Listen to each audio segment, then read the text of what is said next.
ஒரு காட்டில் ஒரு குட்டி ஆடு தனது கூட்டத்தை விட்டு பிரிந்து தனியாக சென்று விட்டது. அப்போது ஒரு ஓநாய் அந்த ஆட்டுக்குட்டியை பார்த்து விட்டது. ஓநாய் பசியுடன், இன்று உன்னை அடித்து சாப்பிடப் போகிறேன் என்று ஆட்டுக்குட்டியை நோக்கி பாய்ந்தது. ஆட்டுக்குட்டி பயப்படவில்லை. அது ஒரு நிமிடம் யோசித்து, ஓநாய் மாமா, நீங்கள் என்னை சாப்பிடுவதற்கு முன்னால் ஒரு உதவி செய்ய முடியுமா?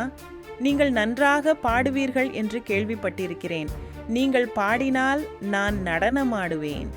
ஆடிக்கொண்டே செத்தால் எனக்கு மகிழ்ச்சியாக இருக்கும் என்றது.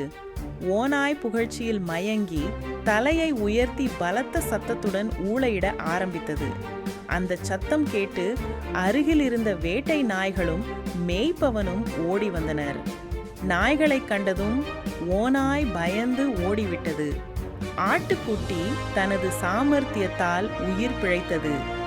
நீதி: ஆபத்தான நேரத்தில் பயப்படாமல் நிதானமாக யோசித்தால் எந்த சிக்கலிலிருந்தும் தப்பிக்கலாம்.